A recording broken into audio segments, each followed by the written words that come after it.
اس نسبت کی وجہ سے اس کو تجرید اس لیے کہا جاتا ہے کہ جو دوسری کتاب دوسری کتاب کی حدیث ہوتی ہے نا، حدیث ہے، ان احادیث کو سند اور مقررات کے بغیر صرف صحابی کا واسطہ، مثال کے طور پر میں بیان کر دوں کہ مثال میں دے رہا ہوں ویسے، کہ بخاری نے اگر ایسے کتاب لکھی ہو جس کا نام کیا ہو، تجرید ہو، اور انہوں نے بیچ میں سارے راویوں کو کیا کر دیا، حذف کر دیا، بیان میں نہیں لایا، اور آخر میں جو صحابی ہے اس کا نام ذکر کیا، اور صحابی کے بعد آپ علیہ السلام کا ذکر کیا، تو اگر ایسی حدیثوں کو وہ جمع کر دینا تو ایسی حدیثوں کو کیا نام دیا جائے گا؟ اس کتاب کا نام کیا ہوگا؟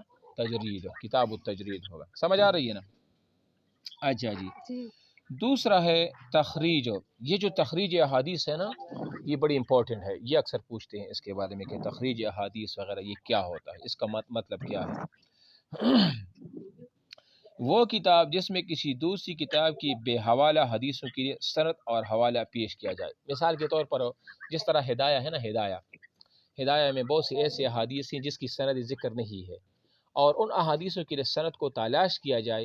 ایک کتاب میں کچھ احادیث یہ ہے جن کی سند نہ ہو، اور دوسرا مصنف لگے محدث ان حدیثوں کے لیے سند تلاش کرے کہ یہ حدیث کی سند کیا ہے، اور وہ اس کی سند کو بیان کرے، تو ایسے احادیث کی کتاب کو کیا نام دیا جاتا ہے؟ تخریج حدیث۔ تخریج حدیث کی اصطلاح ہے۔ اگر آپ سے پوچھیں نا کہ اصول حدیث کی اصطلاح میں تخریج کا جو اصطلاح ہے اس کا مطلب کیا ہے، تو آپ نے یہی جواب دینا ہے۔ سمجھ آ رہی ہے نا بیٹا؟ اچھا، اس کے بعد ہے کتاب الجمع۔ کتاب جمع یعنی وہ کتابیں جن میں ایک سے زائد کتابوں کی احادیث کو سند اور مقررات کے حذف کے ساتھ جمع کیا جائے، جیسے الترغیب والترہیب للمنذری اور مشکات المصابیح۔ یہ اس کو کیا کہا جاتا ہے؟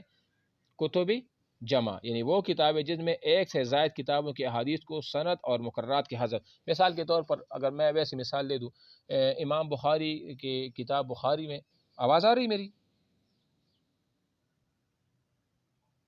ہلو جی سر آ رہی ہے سر، اچھا کو آف کر دیا ہے، بہت شور آ رہا تھا سر، ذرا یہ دوبارہ سمجھا دیں۔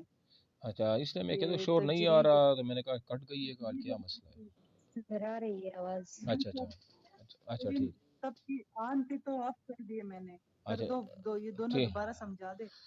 کون سی تخریج؟ اچھا جی، تخریج تو وہی تھی نا جو حدیث کسی کتاب میں اگر کوئی ایسی حدیثوں کا ذکر ہو جس کی سند نہ ہو وہاں پر، اور آپ نے ان کے حوالے، ان کے سندوں کو تلاش کر دیا، ان کے ساتھ سندوں کو بیان کر دیا کہ اس حدیث کی سند یہ ہے، تو ان کو کیا کہا جائے گا؟ ان کو تخریج کہا جائے گا۔ کیا مطلب؟ اس کی میں ایک آسان مثال آپ کو دے دوں، اگر آپ کو ایسے سمجھنا ہے نا۔ فار ایگزامپل، یہاں ایک بندہ آ جائے اور وہ مجھے کوئی واقعہ سنا دے۔ کیا سنا دے؟ مجھے کوئی واقعہ سنا دے، اور وہ ایک ہی بندہ اس نے مجھے وہ واقعہ بتا دیا کہ پہلے ایسا ہوا تھا۔ اب میں لگوں اور میں اس کی تفتیش کروں، چھان بین کروں کہ یہ واقعہ اس نے کہاں سے سنا تھا، اس نے کس سے سنا تھا، اس نے کس سے سنا تھا۔ میں جب تفتیش کرتا ہوں، چھان بین کرتا ہوں اور اس کی سند کو تلاش کر لوں نا، تو اس کو تخریج کہا جاتا ہے۔ سمجھ آ رہی ہے نا؟ اور کتاب جمع کیا ہوتا ہے؟ کتب جمع یعنی وہ کتاب حدیث کی ان کتابوں کو کہا جاتا ہے یعنی کہ جن میں ان احادیثوں کو جو مقررات احادیث ان کو حذف کر دیا جائے، اور باقی احادیث جو کہ غیر مقرر احادیث ہے ان کو اس کتاب میں جمع کیا جائے، تو ایسے کتابوں کو کتب جمع یا کتاب جمع وہ کہا جاتا ہے۔ اور اس کی مثال ایسی ہے، جیسے مثال کے طور پر بخاری میں جو مقررات ہیں 4000، اور امام مسلم کی کتاب مسلم شریف میں بھی مقررات کا تعداد کتنی ہے؟ 4000 ہے۔ کتنی ہے؟ 4000 ہے۔ تو مقررات وہ حدیثی ہوتی ہے نا، مقررات وہ حدیثی ہوتی ہے جیسے کہ مثال ایک حدیث ہے اس کو 5 6 7 دفعہ دہرایا گیا ہو، دہرائی ہوئی، مقرر کا معنی ہے مطلب جو دہرائی گئی احادیث ہو۔ ایک بات ہے وہ ایک بخاری میں اس کو بار بار دہرایا گیا ہو، 5 6 دفعہ دہرایا گیا ہو، تو وہ حدیث کو ہم ایک دفعہ لیں گے، جو 5 دفعہ جس ہے نا اس کو ہم حذف کر دیں گے اور ایک طریقے سے اس کو لے لیں گے، تو اس کو کیا کہا جاتا ہے؟ مقررات۔ تو یہ بخاری میں 4000 ہے، مسلم میں بھی 4000 ہے۔ اچھا، ایک اور بات بتا دوں کہ یہ جو اس میں کل احادیث کتنی ہے نا، یہ بخاری شریف میں، اس میں نے ایک پوسٹ بھی پڑھا تھا، میں نے پہ شیئر بھی کیا تھا اکثر لوگ کہتے ہیں 7275 کی بات کر، لیکن 7275 والی بات ٹھیک نہیں ہے، وہ میرے پاس پوری تفصیل ہے، میں پورے گروپ میں شیئر بھی کر دوں گا۔ 9082 ہے، کتنی تعداد ہے اس کی؟ 9082، یہ ٹوٹل احادیث ہے کس میں؟ بخاری میں۔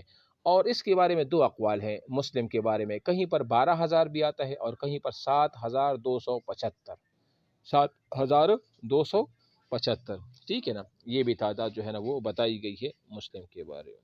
اچھا جی، اچھا اس کے بعد ہے اطراف، کون سی حدیث؟ اطراف۔ اطراف کون سی؟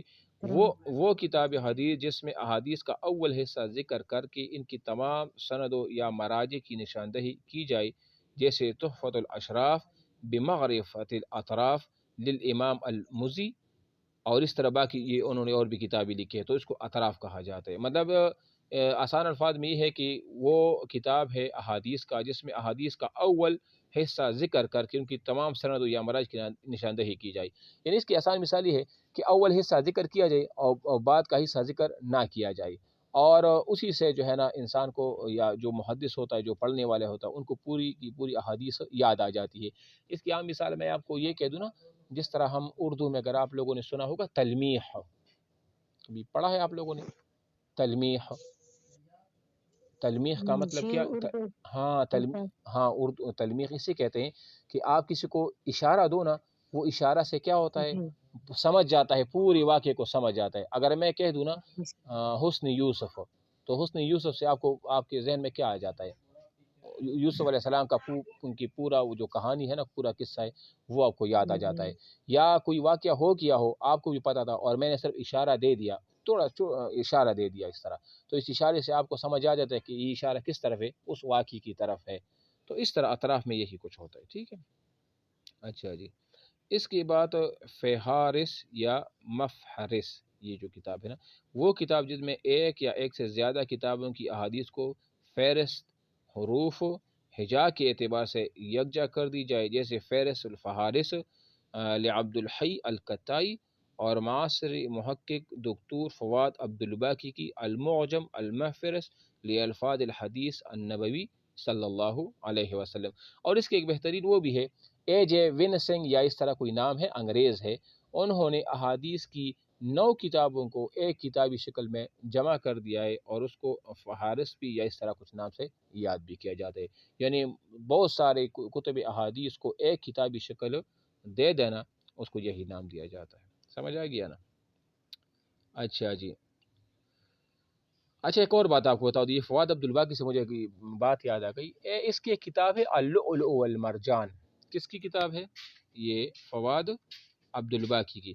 اس نے ایک کتاب لکھی ہے، اکثر یہ بھی پوچھتے ہیں کہ فواد عبدالباقی کی جو کتاب ہے اللؤلؤ والمرجان کے بارے میں آپ کیا جانتے ہیں؟ تو اللؤلؤ والمرجان جو فواد عبدالباقی کی کتاب ہے، ان میں ان احادیثوں کو جمع کیا جو متفق علیہ احادیث ہے، بخاری اور مسلم۔ کون سی احادیث ہے؟ متفق علیہ احادیث،